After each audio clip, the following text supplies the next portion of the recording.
Vous avez entendu les vocalises. Après 2 heures d'attente, c'est ces vocalises qui m'ont amené à rencontrer il y a au minimum 3 orang-outans. Un mâle, mais pas avec les disques faciaux, une femelle.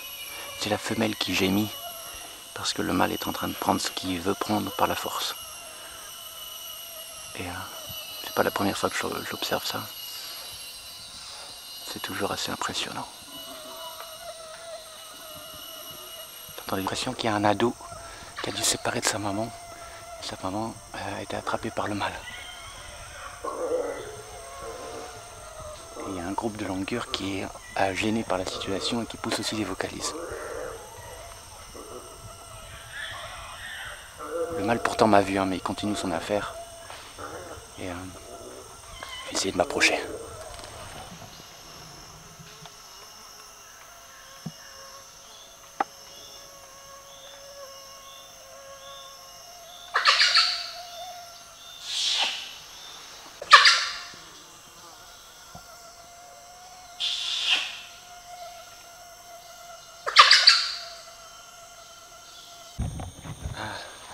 Voilà ce que je pense de la situation. De l'autre côté de la petite rivière, là, sur l'autre, enfin en face de moi. Donc il y a la femelle qui se fait embêter par le mâle. Elle semble avoir un grand enfant et je pense qu'elle a un bébé aussi. Parce qu'il y a des toutes petites vocalises aussi.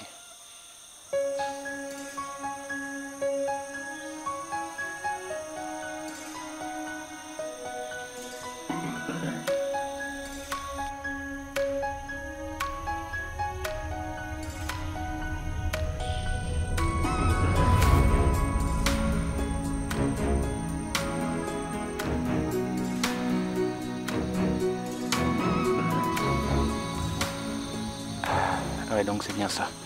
Je pense que c'est une des femelles de Maurice, avec donc un bébé et un ado. Et elle est suivie par le mâle qui l'embête. C'est le dernier qui est passé tout à l'heure.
On a bien vu la femelle tenter de s'éloigner, suivie de son jeune. Donc elle a un ado mais elle n'a pas de bébé en fait.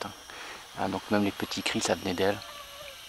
Et le mâle est toujours derrière eux. En fait ils ne peuvent pas s'enfuir. Donc comme je l'avais vu la première fois, la femelle le supporte, elle ne peut rien faire d'autre. Et le mâle est derrière elle et ça peut durer pendant plusieurs jours. Il y a une grande chance par rapport à l'âge de son ado qu'elle soit enceinte, mais pas forcément de lui, mais d'un mâle avec des disques faciaux, et ce serait plutôt une bonne nouvelle pour elle, pour son statut. Il vaut mieux qu'elle ait d'un mâle qui domine la région, parce qu'un mâle comme celui qu'on vient de voir là, il n'a pas de légitimité quoi.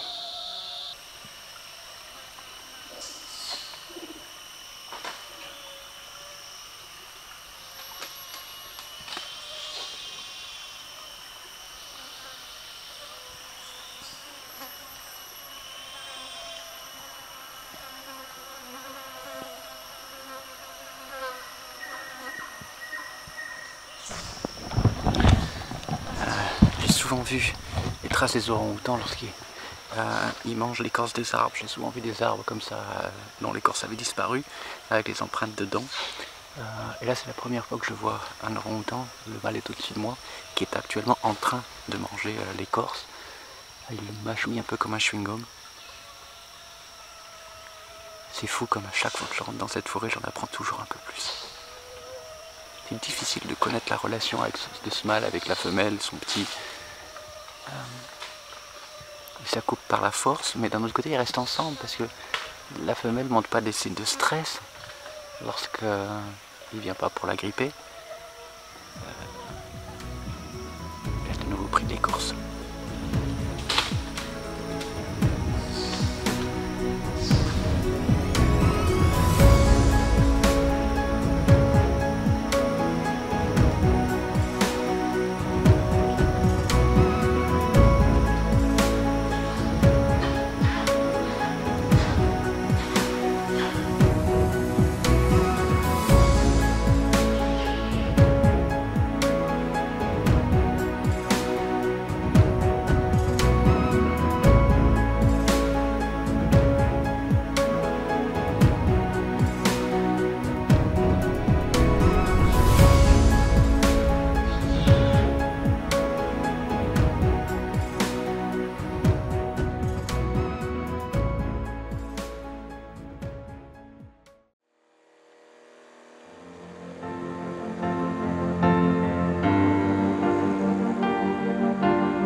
Ok, je viens juste de décoller pour une nouvelle patrouille au-dessus de la réserve de Doulan.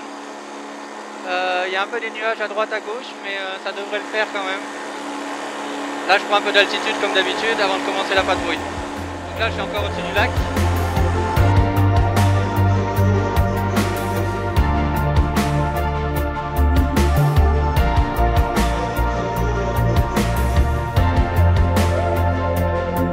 Donc, ce que vous voyez à droite, c'est la réserve Doulan.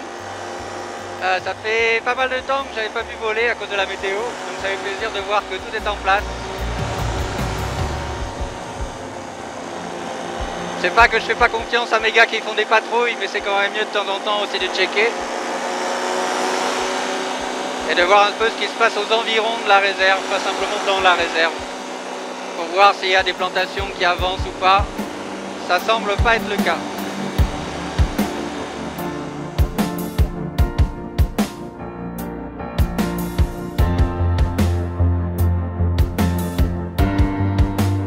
Donc là, je suis à l'extrême ouest de la réserve.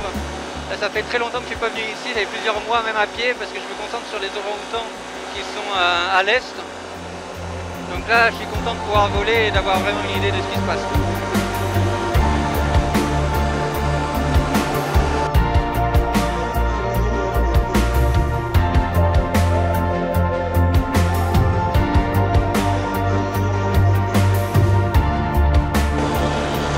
Elle est pas belle la réserve Doulan? Elle est pas belle, elle est magnifique.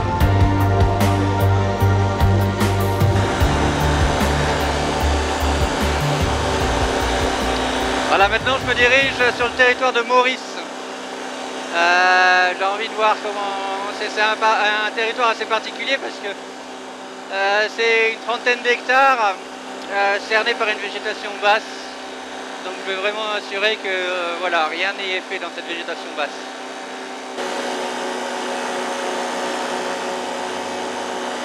Donc ce que vous voyez à droite de la piste, voilà, c'est la parcelle de forêt que domine Mr Maurice. Ce matin encore, les gars l'ont entendu pousser des vocalises ici. Donc il est là. Et au moment où je vous parle, il doit me regarder. Ce qui est rassurant, c'est que dans les zones autour de la réserve, il n'y a aucune nouvelle activité. La forêt dégradée se régénère. Donc c'est parti.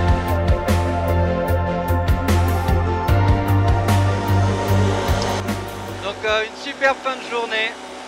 Une forêt magnifique et un temps qui m'a permis de voler. Donc tout va pour le mieux dans le meilleur des mondes.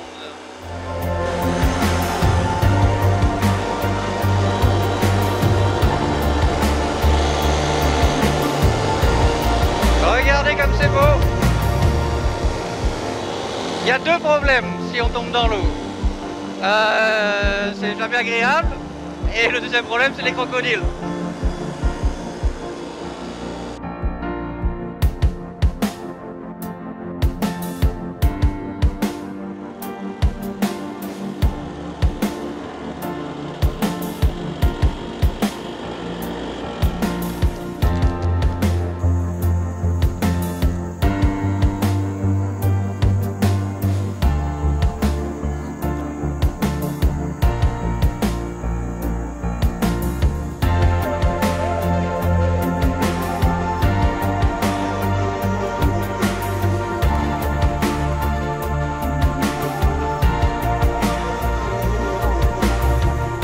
Nice!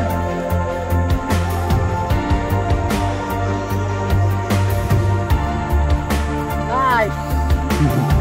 Beautiful!